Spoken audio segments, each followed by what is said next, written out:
MBBS abroad expose, reality of MBBS abroad, ऐसे बहुत सारे वीडियोस आपको मिल जाएंगे। कई सारे वीडियोस यूट्यूब चैनल पे हैं जिन्होंने कई सारा बहुत कुछ बता रखा है कि एमबीबीएस एक्सपोज अब्रॉड में क्या क्या होता है, उसकी रियलिटी, ये सारा सब कुछ बता रखा है। अब इस वीडियो में हम बात करने वाले हैं कि एमबीबीएस अब्रॉड रियलिटी में है क्या, और क्या एमबीबीएस अब्रॉड में आप एक्सपेक्ट कर सकते हो, क्या चीजें होती हैं जब आप इंडिया से बाहर जाकर एमबीबीएस करते हो। तो this is Komal Chaudhary from Riddhi Siddhi education, और मैं आपसे बात करने वाली हूँ सारा सब कुछ जो रियल ग्राउंड पे जो रियलिटी है उसके बारे में हम आज बात करने वाले हैं। बहुत सारे बच्चे इंडिया में एग्जाम देते हैं नीट की, 24 से 25 लाख तक बच्चे इंडिया में ये एग्जाम देते हैं, और उनमें से सिलेक्शन होता है गवर्नमेंट कॉलेजेस में सिर्फ 90,000 से 1 लाख। आप 1 लाख लास्ट मान के चलो कि 1 लाख का सिलेक्शन हो जाता है गवर्नमेंट मेडिकल कॉलेजेस के अंदर। बाकी जो बच्चे हैं वो डीम्ड में एडमिशन लेते हैं, वो स्टेट मेडिकल कॉलेजेस में एडमिशन लेते हैं, वो प्राइवेट में एडमिशन लेते हैं। अब बहुत सारे बच्चों का ये है कि जो बजट जो है 60 लाख से 1-1.5 करोड़ तक बजट चला जाता है बहुत सारे बच्चों का। कई सारे बच्चे क्या करते हैं कि ड्रॉप ले लेते हैं, बट इसमें बहुत सारे बच्चे बिना खुद का सेल्फ एनालिसिस किए 4-4 साल तक ड्रॉप लेते हैं। मैं अभी एक बच्चे से मिली जिसका हमने अब्रॉड में एडमिशन करवाया रशिया के अंदर, south east state medical college में, जिसका हमने रशिया में एडमिशन करवाया। उस बच्चे ने 4 साल तक नीट की एग्जाम प्रिपेयर की थी, बट फिर भी उसका एडमिशन नहीं हुआ कोई भी गवर्नमेंट मेडिकल कॉलेज में। फाइनली उसने 4 साल ड्रॉप और 4 बार ड्रॉप लेने के बाद में फिर उसने एमबीबीएस अब्रॉड में एडमिशन लिया रशिया के मेडिकल कॉलेज के अंदर। तो ऐसी सारी चीजें आपको खुद को भी एनालाइज करनी है, और क्या क्या रियलिटी है वो हम इस बारे में बात करने वाले हैं। सबसे ज्यादा जो मिसकंसेप्शन होता है बच्चों को वो एनएमसी गाइडलाइंस को लेकर होता है कि कौन सी कंट्री एनएमसी की गाइडलाइन फॉलो कर रही है, कौन सी कंट्री एनएमसी की गाइडलाइन नहीं फॉलो कर रही है, इंडिया में जब आऊंगा तो नेक्स्ट एग्जाम कैसे दूंगा, ये सारी चीजें, बहुत सारे कंफ्यूजन है। सबसे पहले हम बात करते हैं एनएमसी गाइडलाइन से। देखो, सबसे पहला नियम क्या है कि जो आप जिस एमबीबीएस करने के लिए जिस भी कंट्री में जा रहे हो, इंडिया इक्विवेलेंट कोर्स होना चाहिए। मतलब इंडिया में जो कोर्स 4.5 साल का है वो बाहर भी अदर कंट्रीज के अंदर भी 4.5 साल का कोर्स होना चाहिए। इसके अलावा 1 ईयर की आपको इंटर्नशिप करनी पड़ेगी। तो ये ऑलमोस्ट कई सारी कंट्रीज में, जैसे रशिया हो गया, नेपाल हो गया, बांग्लादेश हो गया, तिमोर लेस्टे हो गया, ऑलमोस्ट कई सारी कंट्रीज फर्स्ट गाइडलाइन को फॉलो करती है। तो कंफ्यूजन किस चीज में आती है? सेकंड जो गाइडलाइन है दैट इज कि जो आपका जो कोर्स है वो इंग्लिश के अंदर होना चाहिए। मतलब आपका जो 4.5 साल का कोर्स है वो इंग्लिश मीडियम के अंदर होना चाहिए। ये भी बहुत सारी कंट्रीज फॉलो करती है। नंबर थर्ड जो गाइडलाइन है वो ये है कि आपके जो कॉलेजेस हैं जिनको आपने एमबीबीएस के लिए चूज किया है वो WHO अप्रूव्ड होने चाहिए। तो बहुत सारे मेडिकल कॉलेजेस WHO अप्रूव्ड हैं अदर कंट्रीज के। और नंबर फोर्थ जो गाइडलाइन है जिसमें सबसे ज्यादा बच्चे कंफ्यूज होते हैं that is practice to licence, कि बहुत सारी कंट्रीज अब्रॉड की जो कंट्रीज है वो प्रैक्टिस टू लाइसेंस नहीं देती है। इस चीज पे लेकर बहुत सारे बच्चे कंफ्यूज है, बट ऐसा this is not the fact, this is not the reality. Almost all the countries give practice to licence. अगर हम बात, अब देखो हम कंट्री वाइज बात करते हैं, अगर हम बात करें रशिया की, तो रशिया आपको लाइसेंस देता है प्रैक्टिस करने के लिए। एक एग्जाम होती है, एग्जाम कंडक्ट करवाने के बाद में आपको लाइसेंस मिल जाएगा, और उस एग्जाम को बस एक नॉमिनल एग्जाम है जो एमबीबीएस करने वाला बच्चा आराम से दे सकता है। जस्ट क्वालिफाइंग एग्जाम है और इंग्लिश में कंडक्ट होता है। नेपाल की अगर हम बात करें तो नेपाल में भी आपको लाइसेंस के लिए एग्जाम देनी पड़ती है, एग्जाम देने के बाद में आपको लाइसेंस मिल जाता है। जॉर्जिया की अगर हम बात करें तो जॉर्जिया को लेकर सबसे ज्यादा जो कंफ्यूजन होता है बच्चों को कि यहाँ से हमें प्रैक्टिस करने के लिए लाइसेंस नहीं मिलता। तो जॉर्जिया क्या करता है, आपको जूनियर डॉक्टर का रजिस्ट्रेशन देता है। जूनियर डॉक्टर जैसे ही आप रजिस्टर हो जाते हो उसके बाद में आप जब इंडिया में आओगे तो आप नेक्स्ट एग्जाम देने के लिए एलिजिबल हो। और जिन बच्चों को जॉर्जिया के अंदर प्रैक्टिस करना होता है उन्हें वहां से आगे फर्दर एजुकेशन भी करनी होती है। बट इंडिया में आप एलिजिबल हो जाते हो जब आपको जूनियर डॉक्टर की रजिस्ट्रेशन मिल जाती है। इसके अलावा अगर हम अदर कंट्रीज की बात करें तो उज्बेकिस्तान, किर्गिस्तान, कजाकिस्तान, नेपाल हो गया, बांग्लादेश हो गया, तिमोर लेस्टे हो गया, ये अदर सारी कंट्रीज हैं जो आपको प्रैक्टिस टू लाइसेंस देती है। रशिया और नेपाल भी देता है। ठीक है, तो यहाँ सारी कंफ्यूजन आपकी खत्म होनी चाहिए। अब अगर हम आगे और बात करें कि कुछ ऐसी कंट्रीज हैं जो प्रैक्टिस टू लाइसेंस नहीं देती हैं, जैसे फिलीपींस हो गया। फिलीपींस में बच्चों ने जाना बंद कर दिया, कई सालों से बच्चे फिलीपींस में नहीं जा रहे। इटली हो गया, इटली प्रैक्टिस टू लाइसेंस नहीं देता है, इटली में एमबीबीएस के लिए नहीं जा रहे बच्चे, बट बहुत सारी ऐसी कंट्रीज जो प्रैक्टिस टू लाइसेंस देती हैं, WHO अप्रूव्ड है, एनएमसी की सारी गाइडलाइंस फॉलो करती है। This are Russia, Georgia, Kyrgyzstan, Kazakhstan, Timor Leste, Nepal, Bangladesh. तो इन सारी कंट्रीज में एनएमसी की सारी गाइडलाइंस फॉलो होती है, ऑल टोटल गाइडलाइंस।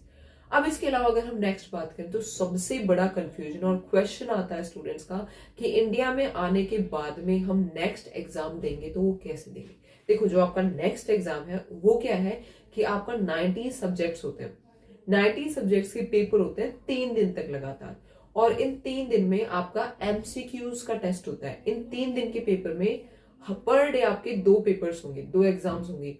फर्स्ट आपका जो हाफ होगा उसमें 3 आवर्स का एग्जाम होगा, सेकेंड हाफ में आपका 2 आवर्स का पेपर होगा। तो टोटल 19 सब्जेक्ट्स का 3 दिन तक आपका एग्जाम होता है, और हर दिन आपके 2 पेपर्स होते हैं। ये सारा आपका 3 दिन का जो एग्जाम होगा उसका कलेक्टिव कट ऑफ निकलता है। उसको क्लियर करने के बाद में आप फिर से 1 साल, जो इंडिया के स्टूडेंट है वो इंटर्नशिप करते हैं, और इसको क्लियर करने के बाद में आपको यहाँ पे प्रैक्टिस करने का, आगे आप अपनी डिग्री फर्दर कंटिन्यू कर सकते हो। अब इसमें क्या होता है कि इंडिया के जो स्टूडेंट्स होते हैं और जो अब्रॉड के जो स्टूडेंट्स होते हैं उनमें डिफरेंस क्या होता है कि इंडिया के स्टूडेंट्स यहाँ पे 4.5 साल का कोर्स करने के बाद में नेक्स्ट एग्जाम देते हैं। नेक्स्ट एग्जाम देने के बाद में वो अपनी 1 साल की इंटर्नशिप करेंगे, ठीक है। और अब्रॉड स्टूडेंट्स का क्या होता है कि अब्रॉड के जो बच्चे हैं वो अपना 4.5 साल का कोर्स करने के बाद में 5 साल की इंटर्नशिप करने के बाद में, मतलब 5.5 साल के बाद में वो नेक्स्ट एग्जाम देंगे। नेक्स्ट एग्जाम देने के बाद में वो फिर से 1 साल की इंटर्नशिप करेंगे। 1 साल की इंटर्नशिप देने के बाद में नेक्स्ट का सेकेंड हाफ का पेपर देंगे, जो सेकेंड फेज का पेपर है। उसके बाद में वो अपना आगे फर्दर पोस्ट ग्रेजुएशन करने के लिए एलिजिबल है। मतलब डिफरेंस क्या है कि आपको इंडिया में आने के बाद में 1-1.5 साल एक्स्ट्रा देना पड़ेगा। This is the difference between Indian student and MBBS student, MBBS abroad student, जो आपको कोई नहीं बताएगा। दिस इज द डिफरेंस कि आपको 1-1.5 साल थोड़ा एक्स्ट्रा लेकर चलना पड़ेगा अगर आप अब्रॉड से एमबीबीएस कर रहे हो तो। ये चीज आपको कोई नहीं बताएगा, और इतनी ज्यादा क्लियर है ही नहीं क्योंकि कई सारे लोग आपको बताते ही नहीं है। But we the people of Riddhi Siddhi education will definitely tell you all about reality, and this is the reality कि आपको 1-1.5 साल एक्स्ट्रा लेकर चलना पड़ेगा। और ये सही भी है क्योंकि बहुत सारे बच्चे नीट के अंदर 4-4 साल, 5-5 साल ड्रॉप लेने के बाद में एमबीबीएस अब्रॉड को चूज करते हैं या फिर और कोई अदर ऑप्शन चूज करते हैं। तो इतने सारे साल आपको वेस्ट नहीं करने हैं। और देखो, एमबीबीएस अब्रॉड सिर्फ एक ऑप्शन है। MBBS abroad is not good, it's not bad, it's an option. Totally depends on case to case, totally depend करता है कि आपकी क्या क्या डिमांड्स है। जैसे अगर आपने 4 साल वेस्ट कर दिए हैं तो अब आपको क्या करना चाहिए, या फिर आप अगर एक एवरेज स्टूडेंट हो जिसका नीट नहीं क्लियर हो पा रहा 4 अटेम्प्ट्स के अंदर भी, तो अब आपको क्या क्लियर करना चाहिए। बहुत सारे बच्चे होते हैं, जैसे पिछले साल एक केस आया था कि उस बच्चे के 510 समथिंग मार्क्स थे और उसको गवर्नमेंट मेडिकल कॉलेज के अंदर एडमिशन। एक बच्चे के 470 समथिंग मार्क्स आए थे पिछले साल, जिसने कोई कोचिंग नहीं करी थी। 12th में उसके 95% मार्क्स है। आयुष नाम था उस बच्चे का। तो उसको हमने सजेस्ट किया कि आप फिर से एक बार की तैयारी करोगे तो आयुष तुम्हारा हो जाएगा, और उसने फिर से तैयारी की। इस बार उसका गवर्नमेंट मेडिकल कॉलेज में सिलेक्शन हो गया।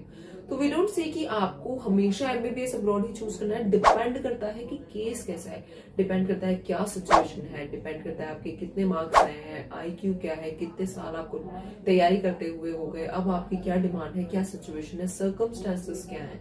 उन सब चीजों पे डिपेंड करता है कि आपको एमबीबीएस अब्रॉड लेना है या फिर नहीं लेना। तो ये सारी चीजें जानने के बाद में through out the counselling, through out the process में डिसाइड कि आपको अब एमबीबीएस अब्रॉड चूज करना चाहिए। अब देखो, बहुत सारे कंसल्टेंट्स आपको ये बताते हैं कि 25 लाख के अंदर आपका पूरा हो जाएगा। तो देखो, 25 लाख अगर आपने सिलेक्ट कर लिए, 25 लाख आपने सारा डिपॉजिट किया है, बहुत मेहनत से, आई कंसिडर दैट, मेहनत से आपने जुटाया 25 लाख। बट आप अगर अपने बच्चे को अब्रॉड कंट्रीज में भेज रहे हो तो वो उसके और भी खर्चे होते हैं। जैसे वो कितनी बार आ रहा है इंडिया के अंदर, तो उसका एक्सपेंसेस, ट्रेवल के एक्सपेंसेस और छोटे मोटे खर्चे वहां पे जो गए, पर्सनल एक्सपेंसेस, कितने क्या कपड़े वगैरह, इन सब के एक्सपेंसेस हो गए, मेडिकल इमरजेंसी के एक्सपेंसेस हो गए। तो ये सारे छोटे मोटे खर्चे होते हैं। इसके अलावा क्या करेंसी वैल्यू है वहां की, तो इस पे भी डिपेंड करता है। तो ये सारे छोटे मोटे खर्चे हो गए। मतलब आपको 5 लाख ऊपर नीचे करके चलने पड़ेंगे, ठीक है।